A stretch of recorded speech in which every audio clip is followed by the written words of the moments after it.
And the Champions Arena is ready for this. We get one last look at the lineups here, and that's a whole lot of big damn for RORA, as I would like to say it, plus the 2 Purifies to play against the Kalea. This is going to be a tough game for ONIC Philippines. We'll see if they're able to pull it off. Once again, these picks that have come through are crucial to get your foot in the right direction in this best of 5. Remember, too, that the team that has to deal with this, well, we'll go down to the lower bracket. Let's throw it over to the casters to take us into Game 1. Trailblazers of the new era in action. Game 1 in a best of 5. Moving forward through the upper brackets is the winner. It's Aurora versus ONIC Philippines. Leo at your service here with Rockhart and Brigida bringing you the action. I will echo Renmar. It's very rare that we actually just agree on a draft. This is difficult for ONIC to execute, even for them. Yeah.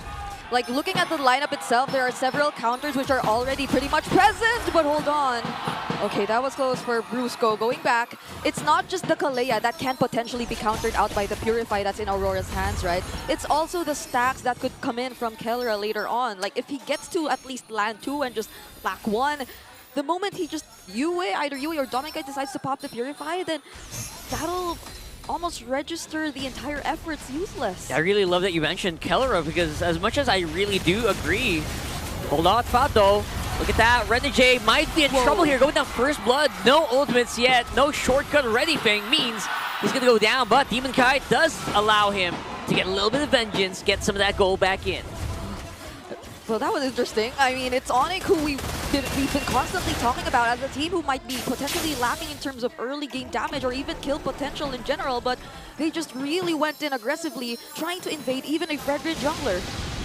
As I was about to say earlier, I feel like, yeah, I mean, I love the Aurora lineup, but you look at when you think about Kellera and you think about the Wanwan, what do you remember, right? Like, you remember that insane 1v4 maniac play that he did on his own a few years back, and you think, you know what, this guy is scary. That's right. In the summer of 2022, this was one of Kellera's main flames, the Wanwan. Personally, it's the reason why I call him the Filipino Savage, is he would play forward in your face. Now, Super Prince starting with the Crimson Beacon. First turtle up. Oh, look at that. Beautiful engagement here coming in from Kirk, but will be slowed down a little bit. Brusco can't really do anything yet, doesn't have the Tsunami Slam.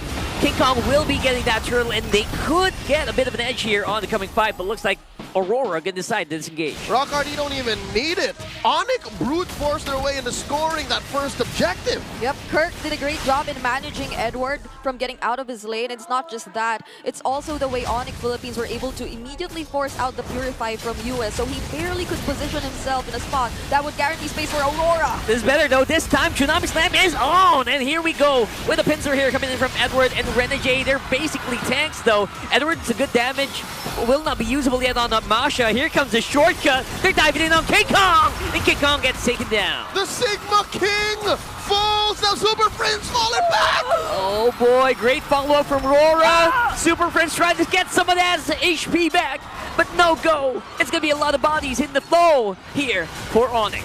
And they basically show us this is how you punish others. Oh, wait.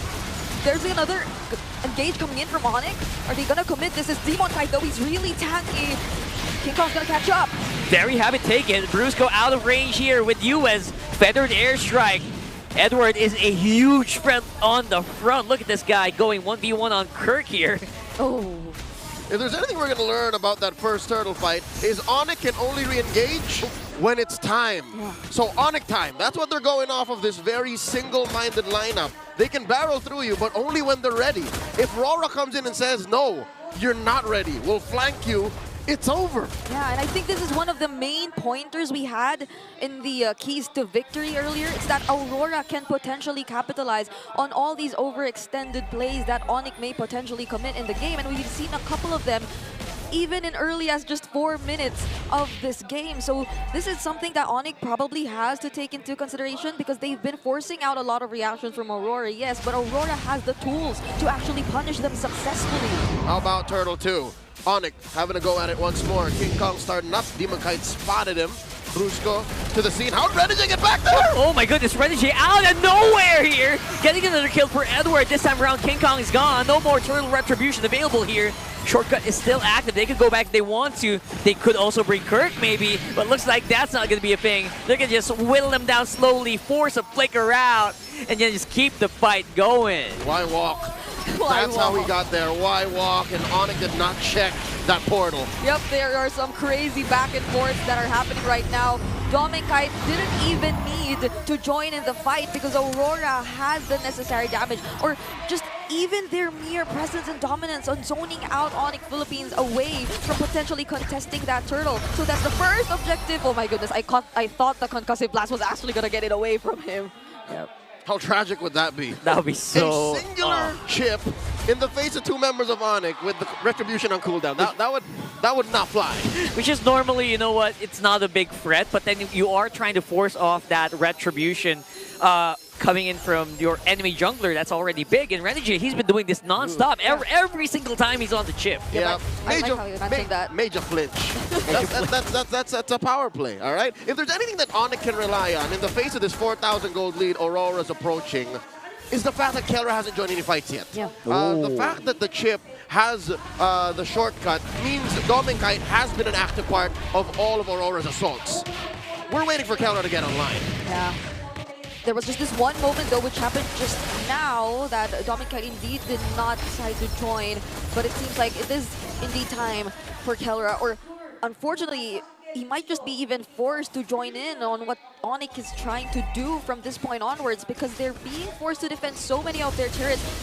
I liked how Rockhart did mention Renegade and how proactive he is in terms of using the chip, because he comes in at the most unexpected timings. And ONIC Philippines seems like they're struggling, but they go for the engage. Yeah, that's a beautiful engagement. Renegade will be able to still activate the shortcut, and actually was enough to keep him alive, but only for a moment. Double kill for Doming, though. That means that's going to be stacked coming into that Granger. Now Demon Kite is on the jungle.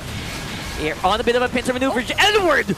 Like a bullet straight into Super Friend's going to be able to at least push him back, but no kills happening for Aurora. Flicker forward, thunderclap. You know what? It's not even the fact that he didn't get a kill. The fact that they forced ONIC back all the way is worth it. Yeah, and it's only been 7 minutes, but just look at how they've constantly invading. There's an absolute domination here. Portal is active on that shortcut, and Kirk is all alone here on the front. They can't really go near, but they will be able to take out the Hitman. Renegade is costing them so much. Yeah. It's not like he didn't die recently for another 2-for-1. He respawned, came back, and then caused them more trouble. Yeah, ONIC it feels like ONIC already know that they really have to deal with Renegade, which is why they tried and attempted to take him out, but it just cost them a lot more, especially as they have to consider the other damage dealers. They have to consider Yue. There's no one, essentially, who could reach the damage dealers at this point. Both Dominic Kite and Yue are proving to be a huge problem, and this is what you get for a glue. You get to start things front to back, or ideally in this kind of scenario, because you can't risk going in too deep. Aurora, they're the ones taking control of the entire map. They're denying ONIC's main strength. You can't even come in. It's sadistic what Aurora's doing. You saw that last turtle, how they were saying, look, look, look, turtle's at neutral, all right? Demon Kai's not even close to it. King Kong, come on, come on. Oh, full-scale denial. Yeah, if they do that, King Kong gets punished, there comes Kirk! And they're trying to do this. Kirk is the one trying to do the punish, and the stick gonna come in. Yue is so far away from home, though. Shortcut is active once more, but this time around looks like a better engagement coming in from ONIC, using that Tsunami Slam to isolate Renegade. Yep. And Kirk got away with it. So this is the first win for ONIC since that first turtle. Yeah, the shortcut was launched right after the Yue actually used the Wings by Wings alongside Kirk with a grab, so Kirk was able to take advantage of that shortcut that was readily available, and the fact that ONIC during that team fight were able to split up or even just zone away the damage dealers, again courtesy of Kirk, they were able to take advantage of the entire scenario, punishing at least one member from Aurora, but this still doesn't change the fact that there exists a 6K gold lead in favor of Aurora. All right. It's a blessing to know what's wrong. And so far, ONIC has figured out that if we divide and conquer, we can cut down that lead. We can get away with free wins. But Aurora, they're still in the driver's seat. Gas, pedal to the metal, And look at that. Edward is not letting up. These holy shields are going to go. That's Yeah. right. Just like what we saw like in the games yesterday, right? Exactly what Free Martisi has been doing. This Masha really starting to get into form. Yep, and that Masha is on the way to a second item BOD. So imagine if actually Renegade gets to look for the perfect target with the shortcut and then just calls for Edward to try to burst him down with all the thunderclaps that are readily available. And now ONIC needs to watch out for that portal near their purple buff because Renegade might decide to come in anytime, and that's exactly what they're doing right now. It's a favored portal for Renegade. And again, how unfortunate that it's close to the Lord too. Yeah, and Renegade can actually do it, but he's a little far from zone here. Doesn't really have that much information. They're waiting to make a big play, essentially. They don't want to be too crazy. And maybe looking at Edward. Maybe he's waiting for the call from Edward on top. Yeah, this is a very difficult Lord dance for ONIC to partake in. They don't know the steps. They got 2 left feet, and they know that Edward there he is. could get a split push. Clean take.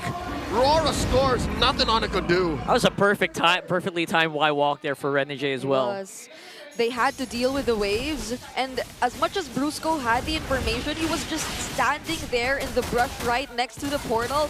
There was nothing they could do because there were other things that they had to deal with. Again, the waves, and you couldn't contest an objective that was already almost burst down here technically by Aurora. There's the Winter Crown pickup, by the way, as well by Demon Kite. So you could expect them to play this a little more aggressively because they can't just bait out that crossbow of Tang. Yep. The way that Demon Kite is building this Fredrin, again, he's very comfortable with the hero, not just because the resurgence of utility junglers is he having to play this. He's used to the old Fredrin. About 2 years he had to play the Fredrin to stay on top of MOBBE Sports. He's building it very efficiently. Antique Kiras, Radiant Armor, and then the aforementioned Winter Truncheon. Like, literally, he is just a wall. A walking brick house. Yeah, he has to be the wall for Aurora at this point because Edward is literally going full damage here, or so far he's going for the damage items. And Renegade, he picked up the fleeting time, and now they might actually look for another kill. That's a very early feathered airstrike here activated by UA, forcing back ONIC inside the base. Go Turtle for the meantime, although we have a Lord. They're doing the big defense. And it's really hard to actually get near, but at the same time, RORA can't really touch these turrets too much as well because of the threat of the Kalea. Yeah, how unfortunate is it that we went past 12 minutes by the time the waves were in sync and approaching their base turrets. It was very fortunate for ONIC that they didn't lose a single base turret. But that was enough for Aurora to deal damage to almost all of them. And now, though... Oh, this could be big here. Renegade getting pulled back in. Shortcut is active, but he will go down. There goes Kelra with the crossbow of Tang. But Kirk, their big front line, is now out of commission. They're going to have to back off here. 2 for 1. Again, the Hitman capable of buying so much away from the Super Famine. Oh! Kelra Wintertron! Oh my goodness, that win chant was right on time. 1 second less, and that could have been it. We'll stay alive for the meantime, though, and we'll still allow ONIC to clear. Yep. Airstrike coming in from UA, but they're just zoning out ONIC. They don't want to go away without taking a single base turret from ONIC, and there's 30 seconds before the next objective, but it's just looking very rough for ONIC, considering that even when Kelra was able to dish out the crossbow of Tang earlier, and despite the presence of the Corrosion Scythe with Tonker and the Has Claws, we barely felt the damage towards the members of Aurora. Between the 3 items, 4 that Kelra has, I'm guessing it's all utility right now. Yeah. Lifesteal, the attack speed, the extra farm with the Wind Talker, the Wind of Nature. Penetration. Invest in... What is this? Demon Hunter Sword. Yeah. Yeah. They should. This was a build that Benny QT2 decided to offer yesterday when they were way behind up against Team Falcon. So this is exactly what's happening to ONIC right now. So we definitely see the need for them to wait a little more. There's Brusco picking up the fleeting time, but I don't think they'll be able to go for any setups and attempts for now. Just look at how Aurora is managing the macro so well through Edward. Here's what's worse. ONIC's lineup isn't even really built to deal with waves. I'd put their wave clear on a scale of 1 to 10, like a 6.5. Yeah, 100%. I feel like they also know this, right? That's why they're not even trying too hard to go for the contest on that Lord. Oh God, Lord's inside the base. What A synchronized push by RORA. This is a huge push. There's just no way that you can deal with all of this. Everyone is clumped together with a big feathered airstrike from Yue, and that's gonna be it for game number 1.